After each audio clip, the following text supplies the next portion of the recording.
प्रिय दर्शकों, आइए हम एक ऐसा दिव्य रहस्य जानें जो केवल इतिहास या कथाओं तक सीमित नहीं है, बल्कि आत्मा, धर्म और ईश्वरीय विधान से जुड़ा है।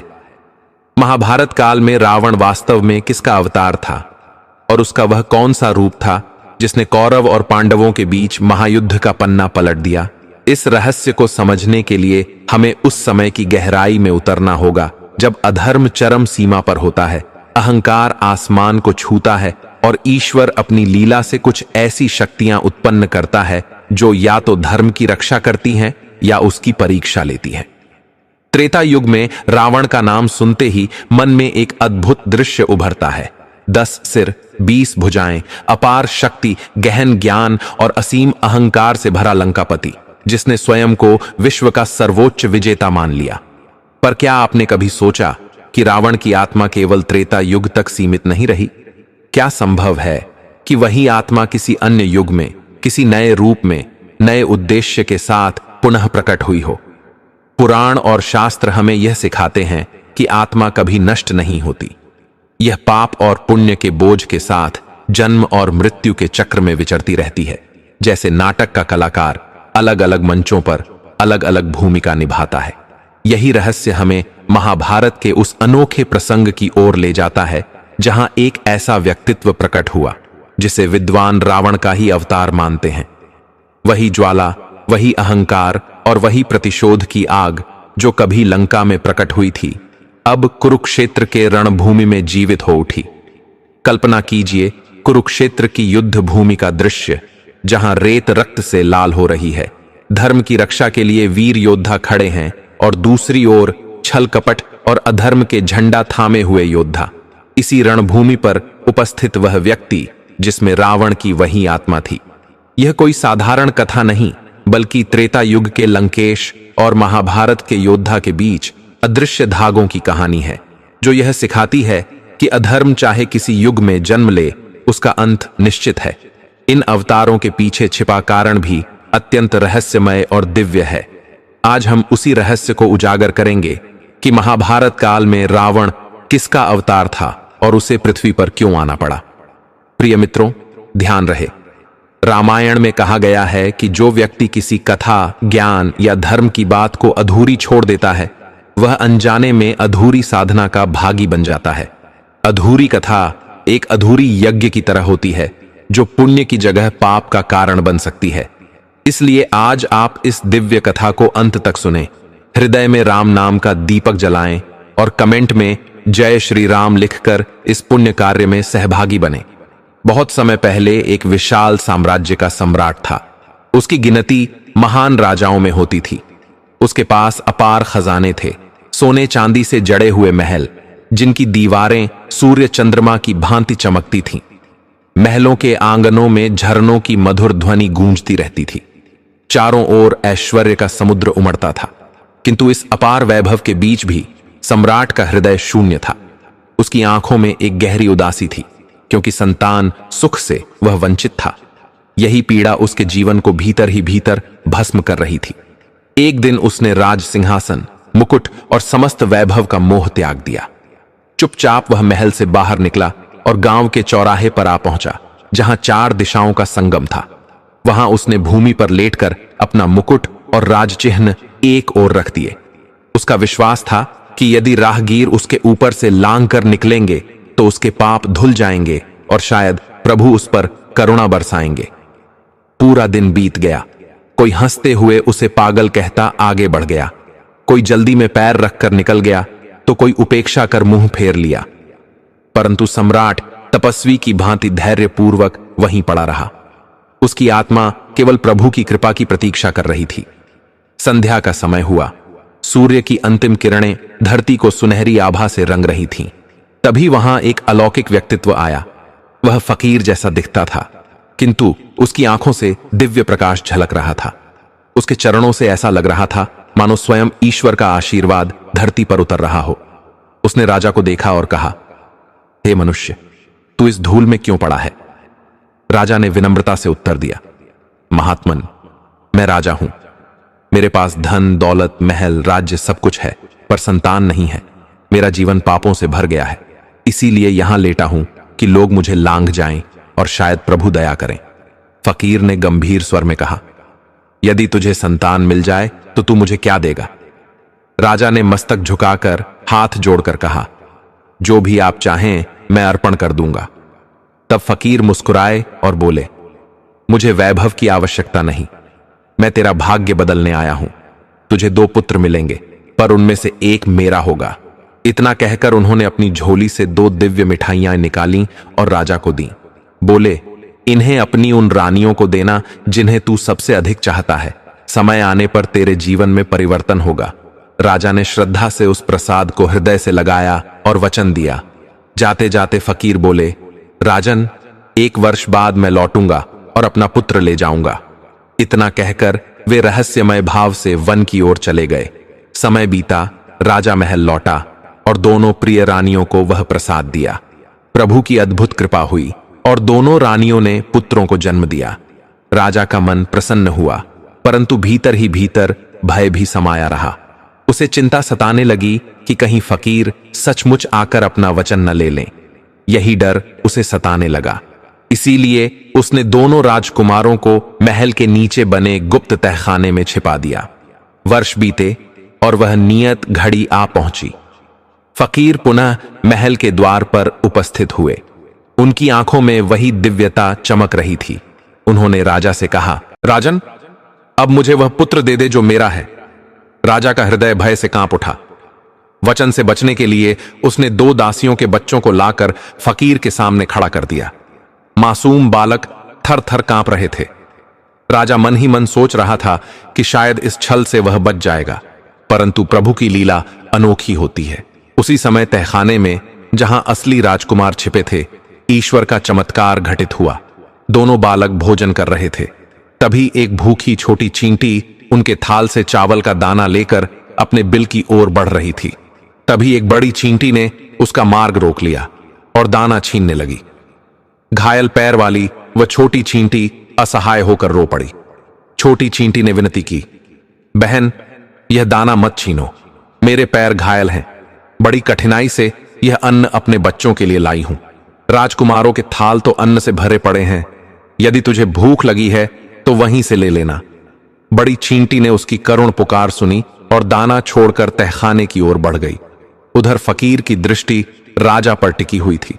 उसने गहरी आवाज में कहा, राजन, यह शिशु तेरे नहीं है, तेरे सच्चे पुत्र तहखाने में छिपे हैं। यह सुनते ही राजा का रक्त सूख गया, मुख पीला पड़ गया और शरीर कांप उठा। विवश होकर उसने तहखाना खुलवाया और दोनों राजकुमारों को बाहर लाया। फकीर ने उन्हें देखा और बड़े पुत्र को अपने साथ ले गया। लंबी यात्रा के बाद फकीर अपनी कुटिया पहुंचा। वहां उसने राजकुमार को आदेश दिया, जा बाहर जाकर ईंधन ले आ। राजकुमार गया और लकड़ियों की जगह गोबर ले आया। फकीर ने उसे इकट्ठा कर आग जलाई और उस पर एक विशाल हांडा रखा। उसमें तेल खौलने लगा। लपटें प्रचंड हो उठी। फकीर ने पुकारा, आ मेरे शिष्य, इस अग्नि परीक्षा में कूद जा। राजकुमार निडर स्वर में बोला, पहले गुरु फिर शिष्य। फकीर ने दूसरी बार कहा, तीसरी बार कहा। उसकी वाणी कठोर और क्रूर होती गई, किंतु हर बार बालक का उत्तर वही रहा, पहले गुरु फिर शिष्य। अंततः फकीर का धैर्य चूर हो गया। कपट उसके मन पर हावी हो गया। वह क्रोध में तमतमाया और राजकुमार को पकड़ने झपटा। उसका इरादा था कि उसे उबलते तेल में डालकर भस्म कर दे, किंतु राजकुमार प्रभु पर विश्वास रखते हुए तनिक भी विचलित न हुआ। वह वज्र जैसी फुर्ती से उठा और उसी फकीर को पकड़कर भयंकर झटके से उबलते तेल में फेंक दिया। क्षण भर में विकराल चीख गूंजी और फकीर अग्नि में भस्म होकर विलीन हो गया। सब शांत हुआ तो हांडे के पास लोहे की एक चाबी पड़ी थी। राजकुमार ने चाबी उठाई और कुटिया का द्वार खोला। भीतर से कैदियों की आर्त पुकारें सुनाई दी। अनगिनत लोग बंधन में जकड़े पड़े थे। राजकुमार ने सबको मुक्त कर दिया। कुटिया के कोनों में 2 दिव्य घोड़े बंधे थे। पास ही 2 शिकारी कुत्ते कराह रहे थे। ऊपर पिंजरों में अद्भुत पक्षी पंख फड़फड़ा रहे थे और अंधेरे कोनों में 2 बाघ जंजीरों से जकड़े गर्जना कर रहे थे। राजकुमार ने सबको आजादी दी। चारों ओर जय घोष होने लगा। ऐसा लगा मानो स्वयं ईश्वर ने सबको नया जीवन दिया हो। फिर राजकुमार उन सब प्राणियों के साथ अज्ञात दिशा में चल पड़ा। अनेक दिनों की यात्रा के बाद वह एक पहाड़ी मैदान में पहुंचा। वहां उसने देखा एक गंजा व्यक्ति बछड़ों का झुंड चरा रहा था। वह आगे आया और बोला, यात्री, क्या तू युद्ध करना जानता है? राजकुमार मुस्कुराकर बोला, बचपन में युद्ध कला सीखी है। यदि कोई चुनौती देगा तो पीछे नहीं हटूंगा। गंजा व्यक्ति गरजा, यदि मैं तुझे हरा दूं तो तू मेरा दास होगा, और यदि तू मुझे गिरा दे तो मैं तेरा दास बन जाऊंगा। दोनों भिड़े। थोड़े ही समय में राजकुमार ने अपनी शक्ति और कौशल से उसे धरती पर पटक दिया। गंजा व्यक्ति हार मान गया। राजकुमार ने शांत स्वर में कहा, अब तू मेरा सेवक है। इन प्राणियों की रक्षा तेरा कर्तव्य होगा। मैं नगर घूमने जा रहा हूं। मेरे घोड़े, बाघ, कुत्ते और सिमुर्ग यहीं रहेंगे। इन्हें संभालना, और मेरा बाघ मेरी संपत्ति का रखवाला बनेगा। नगर की गलियों से गुजरता हुआ राजकुमार एक सुंदर तालाब तक पहुंचा। उसका जल इतना निर्मल था कि उसमें आकाश की नीलिमा और वृक्षों की छाया दर्पण की तरह झलक रही थी। राजकुमार ने सोचा, थोड़ा स्नान कर लूं, तन और मन दोनों पवित्र हो जाएंगे। जैसे ही उसने वस्त्र उतारे, महल की ऊंचाई से बैठी राजकुमारी की दृष्टि उस पर पड़ी।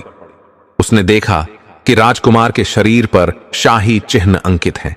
यह देखकर उसके हृदय में हलचल हुई। उसने मन ही मन कहा, यह साधारण यात्री नहीं, यह तो किसी राजवंश का दिव्य पुत्र है। विवाह की बेला आई तो राजकुमारी ने दृढ़ स्वर में कहा, पिताजी, अब समय आ गया है कि मैं अपना जीवन साथी चुनूं। यदि मैं विवाह करूंगी तो बस उसी से जो मेरे हृदय को स्वीकार्य हो, किसी और से नहीं। राजा आश्चर्यचकित रह गए। उन्होंने तुरंत आदेश दिया कि दरबार में बड़े छोटे सभी सामंत, सेनापति और युवराज एकत्र हों, क्योंकि राजकुमारी स्वयंवर करेंगी। अगले दिन विशाल सभा सजी। चारों दिशाओं से राजा और युवराज वहां आए। उसी भीड़ में साधारण वस्त्र धारण किए, फकीर का भेष बनाए वही दिव्य राजकुमार भी आ बैठा। उसने सोचा, क्यों न इस अद्भुत समारोह को देखा जाए। महल की ऊंची बालकनी से जब राजकुमारी ने सभा देखी तो उसकी दृष्टि सीधे उस राजकुमार पर ठहर गई। उसने अपनी दासी से आदेश दिया, मेहंदी की थाली ले जा और उस साधारण वस्त्रों वाले यात्री पर इत्र छिड़क। दासी ने आदेश का पालन किया। सभा में हलचल मच गई। सब कहने लगे, दासी से भूल हो गई। पर दासी ने निर्भीक स्वर में कहा, भूल मुझसे नहीं, मेरी मालकिन से हुई है। चुनाव उनका है। सभी स्तब्ध रह गए। तभी राजकुमारी ने सबके सामने घोषणा की, यही हैं मेरे चुने हुए वर। राजा का हृदय भारी हो उठा। इतने सामंत और राजकुमार वहां उपस्थित थे और उसकी पुत्री ने उनके स्थान पर एक साधारण यात्री जैसे दिखने वाले युवक को चुन लिया। विवाह संपन्न हुआ। राजा चुप रहे, पर उनके मन पर बोझ था।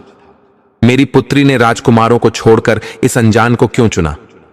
राजकुमार ने उनके मन की बात समझ ली, पर मौन रहा। कुछ दिन बाद सभा में खड़े होकर राजकुमार ने कहा, महाराज, मैं चाहता हूं कि सभी दामाद मेरे साथ शिकार पर चलें। लोग हंस पड़े।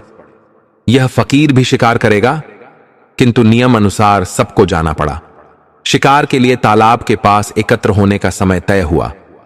जब राजकुमार अपने ठिकाने पहुंचा तो उसने अपने बाघों और शिकारी कुत्तों से कहा, जाओ, प्रभु के नाम पर जंगल में दौड़ो और मेरे लिए शिकार लेकर आओ। प्रभु की कृपा से बाघ और कुत्ते तुरंत निकल पड़े और थोड़ी ही देर में इतना शिकार लेकर लौटे कि सब देखकर विस्मित रह गए। राजकुमार ने ईश्वर का स्मरण करते हुए सब शिकार इकट्ठा किया और तालाब पहुंचा, जहां बाकी दामाद खाली हाथ खड़े थे। नगर लौटकर उसने अपने ससुर महाराज के चरणों में ढेरों शिकार अर्पित किया। अन्य दामाद लज्जा से सिर झुकाकर रह गए। तभी नवविवाहित राजकुमार ने विनम्रता से कहा, महाराज, मैं कोई साधारण यात्री नहीं, बल्कि राजवंश का पुत्र हूं। प्रभु ने ही मुझे यहां भेजा है। यह सुनकर वृद्ध राजा की आंखों में आनंद के आंसू भर आए। उन्होंने उसे गले लगाकर कहा, पुत्र, मैं धन्य हूं। मेरे कोई संतान नहीं है। आज से यह राजपाट तेरा हुआ। उसी क्षण राजमहल शंख और नगाड़ों की ध्वनि से गूंज उठा। ऐसा प्रतीत हुआ मानो देवता भी इस पावन अवसर पर आशीर्वाद देने उतरे हों। इधर उसी राज्य के एक कोने में एक निर्धन बुनकर दिन रात करघे पर पसीना बहाकर जीवन यापन करता था। थका हारा जब घर पहुंचा तो पत्नी से बोला, दिन भर परिश्रम करता हूं, पर हर बार थाली में सूखी रोटी ही मिलती है। क्यों मेरी थाली में कभी मिठास नहीं आती? पत्नी ने यह वचन हृदय में उतार लिए। अगले ही दिन उसने प्रेम से रोटी की जगह मक्खन और चीनी के साथ छोटे छोटे पकवान बना दिए। बुनकर ने आनंदपूर्वक भोजन किया और मुस्कुराते हुए पत्नी की ओर देखा, मानो पहली बार जीवन में मधुरता उतर आई हो। पर जब उसका पेट भर गया तो अनजाने में अपने तैली हाथों को अपनी ही बाहों पर पोंछ लिया। गर्मी के कारण मक्खन की गंध से मक्खियां उसकी बाह पर इकट्ठी हो गईं। बुनकर ने झुंझलाकर जोर से प्रहार किया और देखते ही देखते 9 मक्खियां एक साथ मर गईं। गर्व से उसकी आंखें चमक उठीं। उसने पत्नी से कहा, देखो, मैंने एक ही वार में 9 मार गिराई, अब से मुझे 9 मार कहो। पत्नी मुस्कुराई पर शांत स्वर में बोली, यहां तो लोग बचपन से तुझे जानते हैं। अगर यहां तुझे 9 मार कहेंगे भी तो कोई विश्वास नहीं करेगा। हमें इस गांव को छोड़कर वहां चलना चाहिए जहां लोग तुझे नए नाम से पहचाने। बुनकर को पत्नी की बात ठीक लगी और उसने प्रभु का नाम लेकर नए मार्ग पर कदम रखा। दोनों ने अपना थोड़ा सा सामान बांधा और प्रेमपूर्ण आशा लेकर गांव को छोड़कर लंबी यात्रा पर निकल पड़े। कई दिन की धूल धक्कड़ और कठिनाइयां सहने के बाद वे एक बड़े नगर पहुंचे। वहां के जनमानस ने पूछताछ की, तुम कौन हो?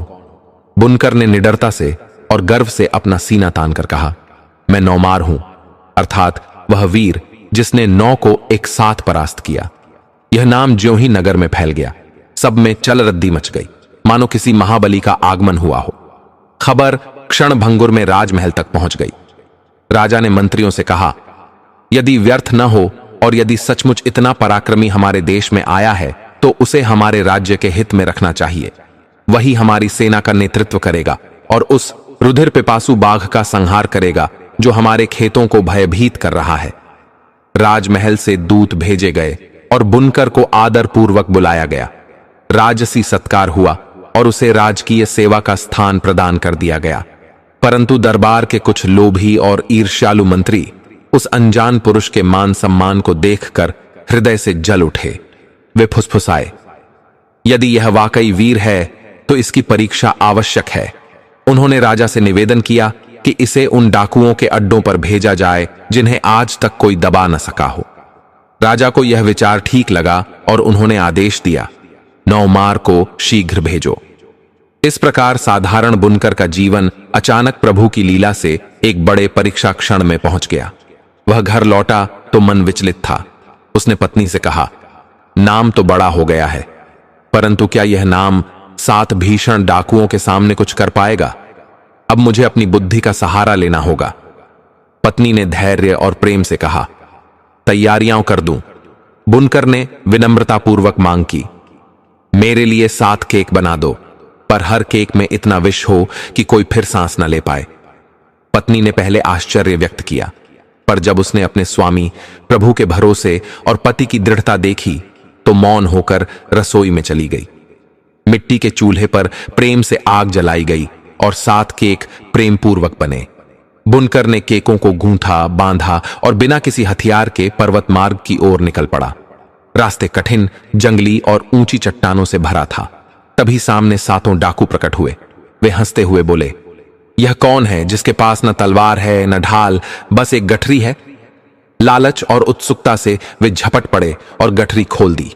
हर डाकू ने एक एक केक उठाया, चट्टान पर बैठकर खाया और पास की झरना सी धारा से जल पिया। थोड़ी ही देर में प्रभु की दिव्य लीला से उनकी सांसें थम गईं और सावन मौन सा छा गया। 7 डाकू वहीं स्थिर हो गए। बुनकर ने शांत चित्त से उनकी धन दौलत और शस्त्र उठाए और नगर लौट आया। जब वह दरबार में पहुंचा तो राजा के सम्मुख सब कुछ अर्पित कर दिया। राजा विस्मय से बोला, पर तेरे अपने शस्त्र कहां हैं? बुनकर ने सरलता से मुस्कुराकर कहा, महाराज, मैंने सुना था कि डाकुओं की संख्या केवल 7 है। इतने के लिए तलवार कहां जरूरी होती? यदि वे 10-12 होते तो शायद मैं हथियार साथ लेता, किंतु बुद्धि ही मेरा साथ थी। राजा ने उसकी सूझबूझ और निर्भीकता देखकर हृदय से प्रसन्न होकर उसे सेनापति प्रदान कर दिया। परंतु कुछ मंत्रियों का कुटिल हृदय फिर भी जल रहा था। उसी समय समाचार आया कि पड़ोसी ग्राम में एक भयंकर बाघ आया हुआ है और अनेक जनों को उठा ले गया है। मंत्री बोले, महाराज, ऐसे समय में नव सेनापति से श्रेष्ठ और कौन होगा? राजा ने आज्ञा दी, नौमार, जाओ और उस बाघ का वध करके उसके शीश को मेरे चरणों में रख लाओ। बुनकर ने तनिक भी विचलित न होकर घर की ओर कदम बढ़ाया ताकि पत्नी से परामर्श कर सके। पर जैसे ही वह अपने आंगन के द्वार पर पहुंचा, उसने देखा अंधकार में वही भीषण बाघ शिकार के लिए घात लगाए बैठा है। उसकी आंखें अंगारों की भांति चमक रही थीं। बुनकर में भी भय न था। वह मुस्कुराकर अपनी पत्नी की ओर मुड़ा और ऊंची आवाज में कहा, सुनिए, मैं उस बाघ को मारने जा रहा हूं। पत्नी कांपती हुई स्वर में बोली, नहीं, यहां ही ठहरो, हम दोनों भीगे हुए हैं, रात ठंडी है। पर बुनकर ने हंसते हुए कहा, मुझे ठंड की परवाह नहीं, न भीगने की चिंता, न बाघ की दहाड़ का डर। पर अपनी टूटी छत से टपकती बूंदों की टपटप उस बुनकर को चैन नहीं लेने देती। उसने प्रभु का स्मरण करते हुए कहा, बाघ छी, वह तो मेरे सामने कुछ भी नहीं। यह वचन सुनकर स्वयं बाघ की रूह कांप उठी। उसका साहस टूट गया और वह दुम दबाकर पीछे हट गया। चुपचाप जाकर आंगन के पास बने एक छोटे शेड में घुस गया। बुनकर ने प्रभु का नाम लेकर तुरंत दरवाजा खींचकर बंद कर दिया, मोटी जंजीर चढ़ाई और भारी ताले से कसकर जकड़ दिया। रात भर वह और उसकी पत्नी प्रभु की कृपा में चैन से सोते रहे। अगले दिन बुनकर दरबार पहुंचा और विनम्र भाव से बोला, महाराज, प्रभु की कृपा से बाघ पकड़ लिया गया है। राजा आश्चर्यचकित होकर बोले, तुमने कौन सा शस्त्र उठाया? बुनकर ने मस्तक झुकाकर हाथ जोड़कर मुस्कुराते हुए उत्तर दिया, महाराज, शस्त्र की आवश्यकता ही नहीं पड़ी। प्रभु ने साहस दिया, मैंने उसे कानों से पकड़ा, कंधे पर उठाया और अपने शेड में बंद कर दिया। अब आप चाहे तो सेना भेजकर उसे ले आइए। दरबार गूंज उठा। राजा ने सैनिक भेजे। उन्होंने बाघ को पिंजरे में बंद किया और नगर भर में उसका जुलूस निकाला। लोग विस्मित रह गए और नवमार की जय के नारे गूंज उठे। राजा ने उसे अपने समीप स्थान दिया और उपहारों से सम्मानित किया। इस प्रकार साधारण बुनकर प्रभु की कृपा और अपनी बुद्धि के बल पर राज्य का प्रिय बन गया। उसने अपने शेष दिन प्रभु स्मरण, सुख और यश में बिताए। उस प्राचीन राज्य में जब सुबह की सुनहरी किरणें ओस की बूंदों पर पड़ती और वे मोतियों सी दमक उठती, राजा शाही घोड़े पर मंत्रियों संग गांव की ओर जाता। उसके मन में केवल यही जिज्ञासा रहती, प्रजा का सुख दुख जानना ही राज्य की असली शक्ति है। खेतों की हरियाली, मिट्टी की सौंधी महक और बैलों की घंटियों की आवाज उस यात्रा को लोकगीत सा बना देती। गांव पहुंचकर राजा ने एक वृद्ध किसान को देखा। चेहरा धूप से झुलसा हुआ, पीठ झुकी हुई, पैरों में दरारें, पर आंखों में प्रभु भक्ति की चमक। वह अपने बैलों के साथ खेत जोत रहा था, मानो श्रम ही पूजा हो और मिट्टी ही उसका मंदिर। राजा ने घोड़े की लगाम खींची और ऊंचे स्वर में पुकारा, बाबा, प्रभु के नाम पर बताओ, तुमने ऐसा क्यों नहीं किया? किसान ने हल रोका, माथे का पसीना पोंछा और शांत स्वर में कहा, महाराज, मैंने पूरा प्रयत्न किया, पर प्रभु की इच्छा नहीं थी। जो हुआ वही उसकी मर्जी से हुआ। उसके शब्दों में शिकायत नहीं, बस प्रभु की इच्छा का सहज स्वीकार था। राजा ने फिर पूछा, तो तुमने क्यों नहीं किया? किसान ने सादगी से कहा, मैंने कोशिश की, पर प्रभु ने राह नहीं दी। तीसरी बार राजा ने कठोर स्वर में कहा, तो फिर क्यों नहीं किया? किसान अब भी धैर्य से बोला, मैंने हर उपाय किया, हर कोशिश की, पर अंत वही हुआ जो प्रभु ने चाहा। राजा की आंखों में जिज्ञासा चमक उठी, मानो उस साधारण किसान की सहज बातें किसी गहरे रहस्य को प्रकट कर रही हों। अचानक राजा ने प्रश्न बदलकर कहा, बाबा, बताओ, तुम अपना काम किसके सहारे करते हो? किसान मुस्कुराया, महाराज, हम तो अपने राजा पर भरोसा रखते हैं। राजा ने पूछा, और अगर राजा ना रहे? किसान बोला, तो हम मंत्री पर निर्भर होंगे। राजा ने उत्सुकता से फिर कहा, और अगर मंत्री भी ना रहे? किसान ने शांत भाव से कहा, तो हम युवा राजकुमार पर भरोसा करेंगे। यह सुनकर राजा की आंखों में रहस्यमयी मुस्कान तैर गई, मानो किसी गुप्त सत्य का रहस्य उसके हाथ लग गया हो। उसने धीरे से कहा, बाबा, यह बातचीत अनमोल है, याद रखना, जब तक कोई 3000 स्वर्ण मुद्राएं न दे, इसे किसी से साझा मत करना। इतना कहकर राजा अपने दल संग वापस चला गया। घोड़ों की टापें खेतों की सरसराहट में खो गईं। महल पहुंचकर राजा ने अपने चतुर वजीर को बुलवाया। वजीर ने प्रणाम किया। राजा ने गंभीर स्वर में पूछा, क्या तुमने बूढ़े किसान से मेरी बातें सुनी? अब बताओ, उनके उत्तरों का क्या अर्थ है? तेज बुद्धि के लिए प्रसिद्ध वजीर मौन हो गया और बोला, महाराज, प्रश्न और उत्तर तो सुने, पर उनका रहस्य मेरी समझ से बाहर है। उसने कहा, 24 घंटे में इसका अर्थ बताओ, वरना दंड भी भुगतोगे और पद भी छिन जाएगा। वजीर भारी मन से दरबार से निकला। रास्ते भर सोचता रहा और प्रभु से मन ही मन प्रार्थना करता रहा। जब अपने घर के द्वार पर पहुंचा, अचानक प्रभु की कृपा से एक विचार चमका। उसे लगा, इस रहस्य की कुंजी तो उसी किसान के पास है। वह अपनी तिजोरी से सोने की थैलियां लेकर गांव पहुंचा। वहां किसान खेत जोत रहा था। वजीर ने मस्तक झुकाकर हाथ जोड़कर प्रणाम किया और कहा, बाबा, मेरी प्रार्थना है, वह रहस्य मुझे बताओ, वरना मेरा जीवन और पद दोनों संकट में है। किसान ने प्रभु का स्मरण करते हुए मुस्कुराकर कहा, राजा ने कहा है, जब तक कोई 3000 स्वर्ण मुद्राएं न दे, यह रहस्य मैं प्रकट नहीं करूंगा। वजीर ने तुरंत 3000 स्वर्ण सिक्के उसके सामने रख दिए। किसान बोला, महाराज के प्रश्न मेरी अपनी जीवन पीड़ा से जुड़े थे। जब उन्होंने पूछा, तुमने ऐसा क्यों नहीं किया, तो उनका आशय था, मैंने जवानी में विवाह क्यों नहीं किया। मैंने कहा, विवाह किया, पर ईश्वर ने संतान नहीं दी। दूसरा प्रश्न था, फिर दूसरा विवाह क्यों नहीं किया। मैंने कहा, किया, पर भाग्य ने आशीर्वाद नहीं दिया। तीसरा प्रश्न था, फिर तीसरी बार क्यों नहीं प्रयास किया। मैंने कहा, प्रयास किया, पर बिना प्रभु की इच्छा के फल कहां मिलता है।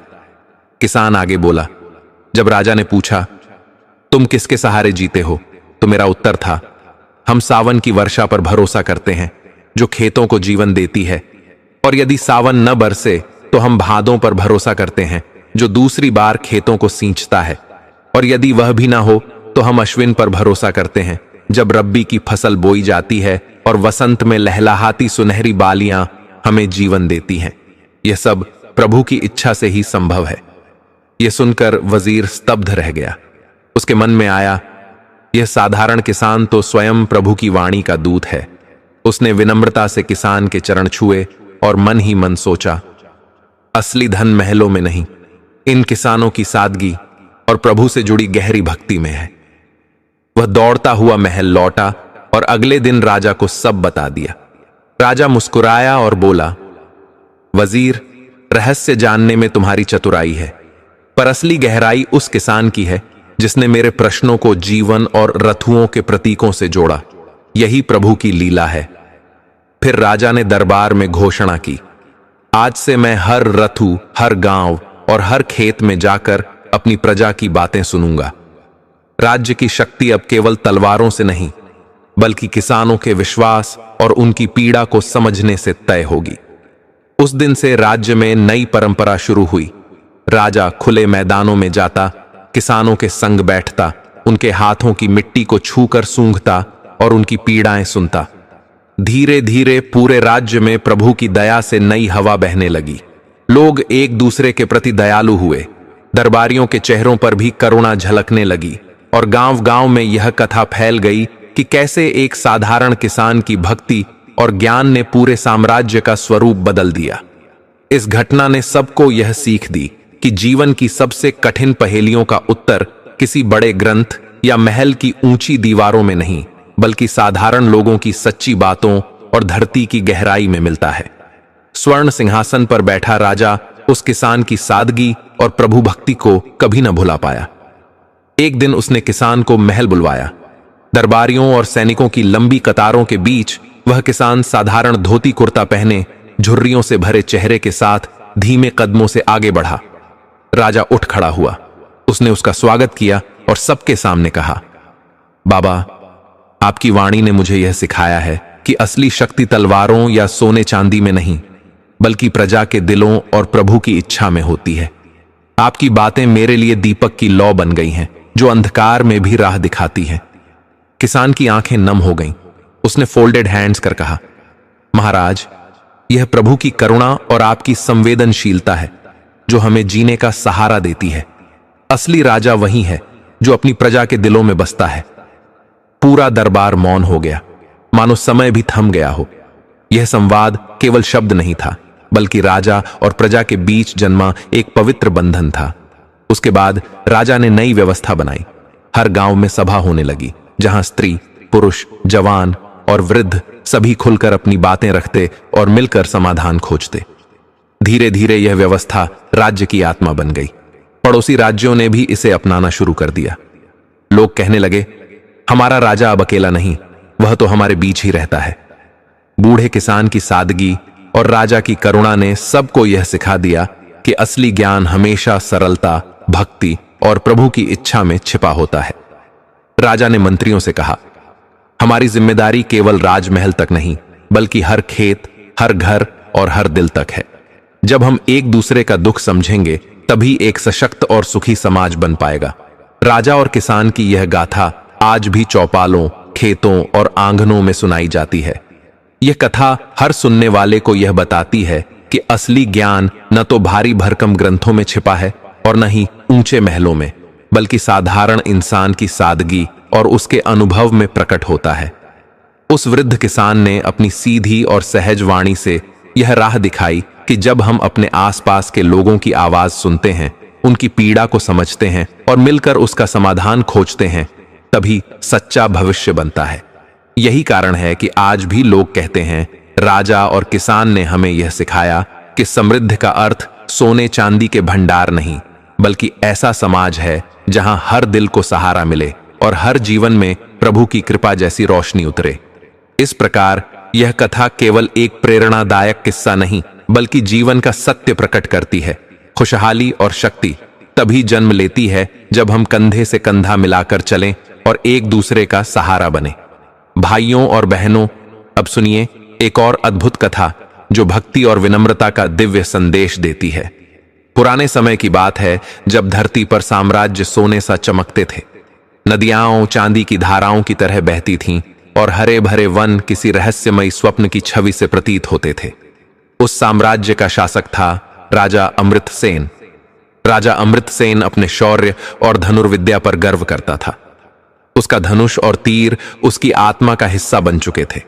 वह मानता था कि उसकी भुजाओं से छूटा हर तीर नियति की तरह अचूक है। एक दिन राजमहल के प्रांगण में बैठकर उसने अपनी प्रिय रानी से कहा, रानी, मेरा निशाना इतना सटीक है कि मैं हवा में उड़ते पक्षी की आंख तक भेद दूं। कोई भी जीव मेरे तीर से बच नहीं सकता। इस संसार में मेरे समान धनुर्धर और कोई नहीं। रानी, जो जितनी सुंदर थी, उतनी ही बुद्धि में गहरी, मुस्कुराई और बोली, स्वामी, आप निस्संदेह विलक्षण हैं, पर यह संसार प्रभु की लीला है। यहां अनगिनत रहस्य और प्रतिभाएं हैं। संभव है कि कहीं कोई ऐसा भी हो जो आपकी बराबरी कर सके, या शायद आपसे भी श्रेष्ठ हो। यह सुनते ही राजा का हृदय कांप उठा। उसका गर्व आहत हुआ और भीतर से अहंकार की ज्वाला प्रज्वलित हो गई। वह सोचने लगा, क्या सचमुच कहीं कोई ऐसा हो सकता है? उसी क्षण उसने निश्चय किया कि वह अपने साम्राज्य से निकलकर उस अदृश्य प्रतिद्वंदी को खोज निकालेगा। उसने साधारण वस्त्र धारण किए, रोटी और ठंडे चावल की पोटली बांधी और अकेले ही यात्रा पर निकल पड़ा। वह पगडंडियों से होकर गहरे जंगलों, ऊंचे पर्वतों और अनजान गांवों से गुजरा। दिन ढलते ढलते जब वह एक घने वन से निकल रहा था, अचानक उसकी दृष्टि एक अद्भुत दृश्य पर ठहर गई। रास्ते के बीचों बीच एक युवक लेटा हुआ था। उसकी पीठ भूमि पर थी, हाथ में धनुष तना हुआ और तीर सीधे आकाश की ओर साधा हुआ था। राजा अमृतसेन उस युवक की विचित्र मुद्रा देखकर ठिठका और ऊंची आवाज में बोला, अरे भाई, ये क्या कर रहे हो? आकाश की ओर ऐसे तीर क्यों ताने हो? ऊपर क्या देख रहे हो? युवक ने बिना अपनी दृष्टि हटाए शांत स्वर में कहा, महाराज, ऊपर आकाश में 2 हिरण उड़ रहे हैं, एक नर और एक मादा। मादा गर्भवती है, उसके गर्भ में 2 शावक पल रहे हैं, उनमें भी एक नर है और एक मादा। अभी यदि चाहूं तो अपने तीर से केवल उस मादा को मार सकता हूं, बिना नर को छुए और बिना उसके गर्भस्थ बच्चों को हानि पहुंचाए। यह सुनकर राजा की सांसें थम सी गईं। उसने सोचा, इतनी ऊंचाई से इतना सूक्ष्म निशाना लगाना तो मानवीय शक्ति से परे है। उसका अहंकार चूर चूर हो गया। राजा ने युवक से, जिसका नाम अर्जुन था, कहा, अर्जुन, तुम्हारा कौशल असाधारण है। तुम सचमुच मेरे समान हो, शायद मुझसे भी आगे। पर मेरी खोज अभी पूरी नहीं हुई। मैं देखना चाहता हूं कि क्या इस धरती पर कोई ऐसा भी है जो हमसे भी आगे निकल सके। क्या तुम मेरे साथ चलोगे? अर्जुन ने प्रभु की स्मृति करते हुए मुस्कुराकर सिर हिलाया और सहमति दी। दोनों ने यात्रा जारी रखी। घने जंगलों और तपती राहों से गुजरते हुए वे कई दिनों बाद एक विशाल नदी के तट पर पहुंचे। वहां का दृश्य देखकर दोनों ठिठक गए। नदी का चौड़ा पाट सूखा पड़ा था, मानो किसी अदृश्य शक्ति ने उसका समस्त जल रोक लिया हो। तभी उन्होंने देखा कि एक बलिष्ठ पुरुष खड़ा है। उसका नाम था बलराम। वह अपने विराट शरीर के भार पर सहज खड़ा था और केवल अपने पैर के अंगूठे से पूरी नदी का प्रवाह रोक रखा था। राजा अमृतसेन विस्मित होकर बोला, अरे, यह तो अद्भुत है। केवल अंगूठे से पूरी नदी का प्रवाह रोक देना असंभव लगता है, पर तुमने यह कर दिखाया। सचमुच तुम भी असाधारण हो। बलराम ने हल्की मुस्कान के साथ उत्तर दिया, महाराज, मेरे लिए यह कोई बड़ा कार्य नहीं। यह तो प्रभु की कृपा और साधारण अभ्यास है। लेकिन यदि हम तीनों साथ रहें तो ऐसे ऐसे कार्य कर सकते हैं जो सामान्य मनुष्य की बुद्धि और शक्ति से परे होंगे। राजा अमृतसेन और अर्जुन ने सहमति दी और तीनों एक दिव्य दल बन गए। उनकी यात्रा उन्हें एक घने और रहस्यमय वन में ले गई। वहां की हवा में फूलों की सुगंध तैर रही थी और पक्षियों का मधुर स्वर वातावरण में गूंज रहा था। सूर्य की किरणें शाखाओं के बीच से सुनहरी धाराओं की तरह नीचे उतर रही थीं, मानो स्वयं प्रभु की किरणें पृथ्वी पर बिछ गई हों। यहीं उन्हें एक वृद्ध साधु मिले। उनकी आंखों में दिव्य तेज झलक रहा था और हाथ में उन्होंने एक अद्भुत फूल थामा हुआ था। उस फूल की पंखुड़ियां मानो अग्नि और सूर्य की मिलन से बनी हों और हर पंखुड़ी से सुनहरी आभा फैल रही थी। उसकी सुगंध इतनी मोहक थी कि राजा, अर्जुन और बलराम क्षण भर के लिए निश्चल रह गए। राजा अमृतसेन ने उत्सुकता से पूछा, बाबा, यह दिव्य फूल आपने कहां से पाया? वृद्ध साधु ने धीमे और मधुर स्वर में उत्तर दिया, पुत्र, यह साधारण फूल नहीं है। यह केवल उस भूमि पर खिलता है जिसकी सीमा सूर्योदय से सूर्यास्त तक फैली हो। वहां पहुंचना किसी नश्वर के लिए आसान नहीं। यह स्थान साहस और बुद्धि की परीक्षा मांगता है। मैंने अपने जीवन की कठिनतम राह पार कर इसे पाया है। राजा और उसके साथी यह सुनकर चकित और श्रद्धालु हो गए। अमृतसेन ने आदर से कहा, बाबा, आप भी सचमुच विलक्षण हैं। यदि आप हमारे साथ चलें तो हमारी यात्रा और भी दिव्य और गहन होगी। वृद्ध साधु, जिनका नाम सूर्यदास था, मुस्कुराए और सहमति में सिर हिलाया। इस प्रकार चारों का पवित्र समूह बन गया। राजा अमृतसेन, जिसका तीर अचूक था, अर्जुन, जो आकाश में उड़ते प्राणियों के गर्भस्थ शिशु तक का सूक्ष्म निशाना साध सकता था, बलराम, जो केवल अंगूठे से नदी रोक देता था, और सूरदास, जो प्रकृति के सबसे दुर्लभ और दिव्य खजाने की खोज कर सकता था। चारों ने प्रण लिया कि अब उनकी शक्तियां केवल दिखावे के लिए नहीं, बल्कि किसी महान और धर्मपूर्ण उद्देश्य की पूर्ति के लिए होंगी। तभी उन्हें समाचार मिला कि दूर एक वैभवशाली साम्राज्य में राजा भानु अपनी पुत्री अनन्या के लिए योग्य वर की तलाश कर रहे हैं। राजकुमारी अनन्या केवल रूप और सौंदर्य की प्रतिमा ही नहीं, बल्कि उसकी बुद्धिमत्ता, दया और नैतिकता की कथा चारों दिशाओं में प्रचलित थी। राजा भानु ने घोषणा की, वही पुरुष अनन्या का हाथ पाएगा जो न केवल बलवान और कुशल हो, बल्कि सच्चा, विवेकशील और सम्माननीय भी हो। यह सुनते ही चारों साथी हर्षित हुए और निश्चय किया कि वे महल जाकर अपना भाग्य आजमाएंगे। यात्रा के दौरान प्रत्येक ने अपनी शक्ति और कला को और अधिक निखारा। राजा अमृतसेन ने अपने तीरों को और भी सटीक और तेज बनाया। अर्जुन ने अपने निशानों की सूक्ष्मता और अधिक बढ़ाई।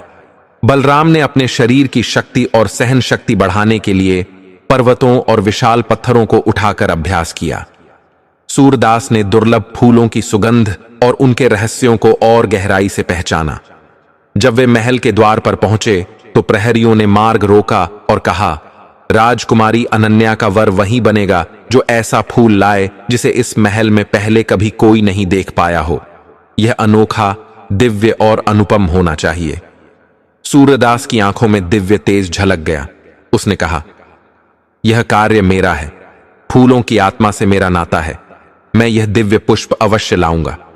तीनों साथियों ने उस पर विश्वास किया और महल में प्रतीक्षा करने लगे। सूरदास अकेले अपनी खोज पर निकल पड़ा। घने जंगलों, ऊंचे पर्वतों और भयावह घाटियों से गुजरते हुए कई दिनों की कठिन यात्रा के बाद वह एक रहस्यमय वन में पहुंचा। वहां हर वृक्ष मानो प्राचीन रक्षक की तरह खड़ा था और हवा में एक अद्भुत शांति और सन्नाटा पसरा था। तभी उसकी दृष्टि एक झील के मध्य में ठहर गई। वहां एक अनमोल कमल खिल रहा था। उसकी आभा ऐसी थी कि मानो स्वयं सूर्य का प्रकाश उसी से जन्म ले रहा हो। उसकी सुगंध हवा को मदहोश कर रही थी और उसके रंगों से जल पर सुनहरी लहरें उठ रही थीं। परंतु उस दिव्य कमल की रक्षा एक 5 सिर वाला विशाल नाग कर रहा था। उसकी हर सांस बिजली की तरह फुफकार छोड़ती थी और वह अपनी लिपटी हुई पूंछ में सो रहा था। सूरदास ने अपनी सांस थाम ली, पत्तों पर हल्के कदम रखे और धैर्य एवं विवेक से कमल के पास पहुंचा। उसने चतुराई और भक्ति से फूल उठा लिया, परंतु जैसे ही वह लौटने लगा, कमल की दिव्य सुगंध ने उसके मन और शरीर को घेर लिया। उसकी पलकें भारी हो गईं और वह वृक्ष के नीचे गहरी नींद में डूब गया। तभी 5 सिर वाला नाग जाग उठा। उसकी फुफकार से हवा कांप उठी और उसकी दृष्टि सीधे सूरदास पर टिकी। नाग कुंडली मारकर उसके पास बैठ गया, मानो कोई हलचल उसकी शक्ति को समाप्त कर दे। उसी समय महल में अमृतसेन, अर्जुन और बलराम बेचैन हो उठे। दिन बीतते गए, सूरदास का कोई समाचार नहीं आया। बलराम ने अपनी दिव्य दूरदृष्टि का प्रयोग किया और देखा कि सूरदास गहरी नींद में है और उसके पास नाग बैठा है। उसने अर्जुन और अमृतसेन को यह दृश्य बताया। अर्जुन ने तुरंत धनुष उठाया, अपनी सांस रोकी और आकाश की ओर तीर छोड़ा। वह तीर बिजली की गति से चला और नाग के एक सिर को भेद दिया। भयंकर गर्जना के साथ नाग का शरीर तड़पा और उसकी प्राण शक्ति समाप्त हो गई। उसी क्षण सूरदास की नींद टूट गई। उसने आंखें खोलीं और देखा कि नाग मृत पड़ा है और फूल सुरक्षित है। सूरदास ने हृदय में प्रभु का धन्यवाद किया और कमल को संभालते हुए अपने साथियों के पास लौट आया। चारों ने मिलकर वह अनुपम कमल राजा भानु को अर्पित किया। फूल की आभा महल में फैल गई और उसकी सुगंध ने पूरा वातावरण मंदिर जैसा पवित्र कर दिया। राजा भानु भाव विभोर हो गए और बोले, तुम चारों ने मिलकर जो कार्य किया वह केवल एक के सामर्थ्य का नहीं, बल्कि भक्ति, साहस और सहयोग का परिणाम है। इसलिए मैं अपनी पुत्री अनन्या का हाथ तुम चारों में से किसी को नहीं, बल्कि सामूहिक प्रयास और त्याग की शक्ति दिखाने वाले को सौंपता हूं। परंतु चारों के बीच उत्साह और मोह की अग्नि फिर भड़क उठी। प्रत्येक ने स्वयं को अनन्या का पति सिद्ध करना चाहा। तभी राजकुमारी अनन्या स्वयं आगे बढ़ी। उसकी आंखों में दृढ़ता और स्वर में पवित्रता थी। उसने कहा, जो मेरे पीछे खड़ा है वह मेरे लिए पिता समान है। जो मेरे दोनों ओर खड़े हैं वे मेरे भाई हैं। पर जो हर संकट में मेरे साथ खड़ा रहेगा, जिसने त्याग और साहस दिखाया, वही मेरे जीवन का साथी होगा। यह कहते हुए अनन्या ने सूरदास का हाथ थाम लिया। क्षण भर में महल मौन हो गया। राजा भानु ने गर्व से सिर हिलाया और अन्य तीनों पुरुषों ने उसके निर्णय को विनम्रता से स्वीकार किया। अमृतसेन, अर्जुन और बलराम अपने अपने मार्ग लौट गए। उन्होंने समझ लिया कि असली विजय वही प्राप्त करता है जिसमें साहस, विवेक और त्याग का संगम हो। सूरदास और अनन्या साथ आगे बढ़े और उनका जीवन प्रेम, भक्ति और संतोष से भर गया। यह कथा हमें यह संदेश देती है कि सहयोग, साहस और त्याग मिलकर असंभव को संभव बना देते हैं। अंततः वही सफल होता है जिसके पास सबसे बड़ी शक्ति होती है, समझदारी, भक्ति और सच्चा प्रेम। प्रिय दर्शकों, कथा अभी पूर्ण नहीं हुई है। आइए अब हम जानते हैं कि महाभारत काल में रावण वास्तव में किसका अवतार था और उसका वह कौन सा रूप था जिसने महाभारत के रणभूमि का पन्ना पलट दिया। प्रिय दर्शकों, कहा जाता है कि इस सृष्टि में जो कुछ भी घटित होता है उसके पीछे कोई दिव्य रहस्य छिपा होता है। भले ही रामायण और महाभारत अलग अलग युगों की कथाएं हों, इनके बीच कुछ अदृश्य सूत्र जुड़े हैं जिन्हें केवल वेदांत और पुराणों के ज्ञानी ही देख सकते हैं। ऐसा ही एक दिव्य रहस्य रावण के अवतार से जुड़ा है। रावण को हम लंका का राजा, परम विद्वान, शिव भक्त और अहंकारी राक्षस के रूप में जानते हैं, जिसने माता सीता का हरण किया और भगवान राम के हाथों अपने जीवन का अंत पाया। लेकिन यह कथा यहीं समाप्त नहीं होती। पुराणों में संकेत मिलता है कि रावण केवल एक राक्षस राजा नहीं था, बल्कि वह एक दिव्य आत्मा का अवतार था, जिसे भगवान के विशेष विधान के अनुसार धरती पर जन्म लेना पड़ा।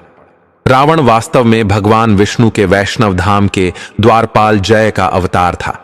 जय और उनका साथी विजय सदा भगवान की सेवा में तत्पर रहते थे। एक दिन सनक, सनंदन, सनातन और सनत कुमार जैसे महान मुनि भगवान विष्णु के दर्शन के लिए वैष्णव धाम पहुंचे। जय और विजय ने अपनी द्वारपाल की जिम्मेदारी निभाते हुए उन्हें प्रवेश से रोका। इससे क्रोधित होकर मुनियों ने उन्हें श्राप दिया कि वे अपने भगवान से दूर होकर मृत्युलोक जन्म लेंगे। जब जय और विजय ने भगवान से इस श्राप से मुक्ति की प्रार्थना की, तो भगवान ने कहा कि श्राप अवश्य भोगना होगा, पर यह उनके लिए एक दिव्य लीला होगी। उन्होंने 2 विकल्प दिए, या तो 7 जन्मों तक उनके भक्त बनकर जन्म लो, या 3 जन्मों तक उनके शत्रु बनकर। जय और विजय ने 3 जन्मों में शत्रु बनकर जन्म लेना चुना, ताकि शीघ्र अपने भगवान के चरणों में लौट सकें। इस प्रकार पहले जन्म में वे हिरण्याक्ष और हिरण्यकश्यप बने, दूसरे जन्म में रावण और कुंभकर्ण, और तीसरे जन्म में महाभारत काल में शिशुपाल और दंतवक्र के रूप में अवतरित हुए।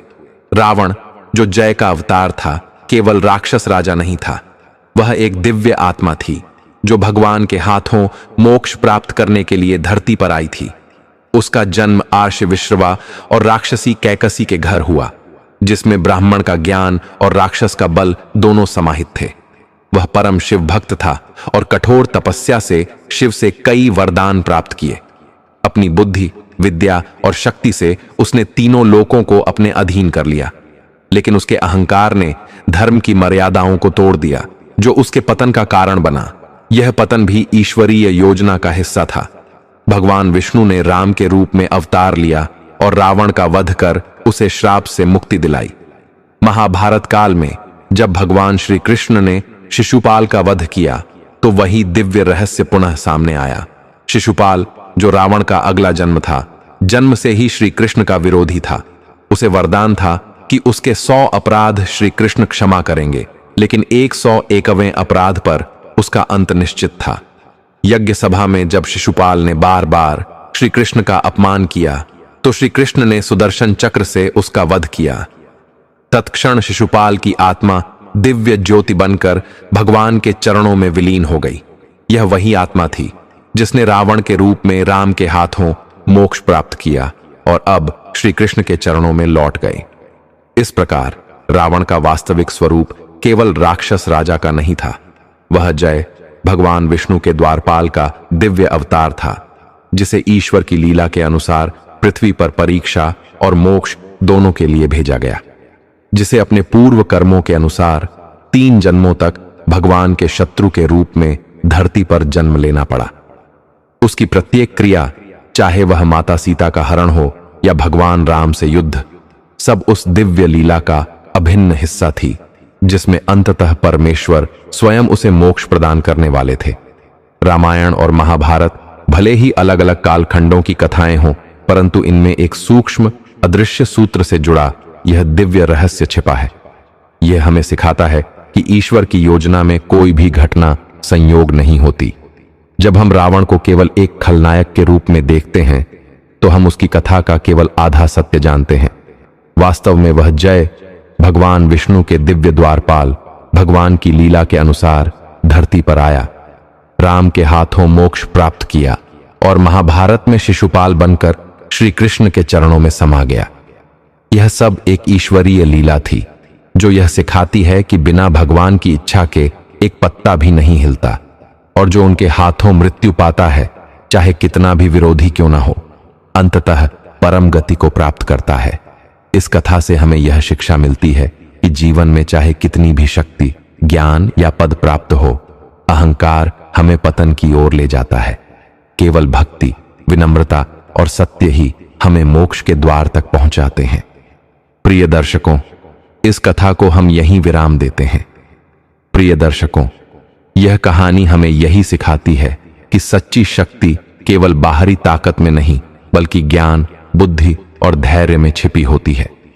जब हम अपने लक्ष्य पर विश्वास रखते हैं और साहस के साथ कदम बढ़ाते हैं तो कोई भी बाधा हमें रोक नहीं सकती। याद रखिए, कठिनाई चाहे कितनी भी बड़ी क्यों ना हो, हमारी सोच और हमारी मेहनत ही हमें विजय दिलाती है। जैसे हमारे नायक ने अपनी बुद्धि और साहस से असंभव को संभव किया, आप भी अपने जीवन में यही कर सकते हैं। अगर आपको यह कथा पसंद आई हो तो वीडियो को लाइक करें, दोस्तों के साथ शेयर करें और हां, हमारे बजर चैलेंज चैनल को सब्सक्राइब करना मत भूलिए ताकि आप और भी अद्भुत कथाओं और प्रेरक कहानियों का आनंद ले सकें। याद रखें, सफलता और ज्ञान उन तक ही पहुंचते हैं जो सीखने और आगे बढ़ने की राह पर चलते हैं।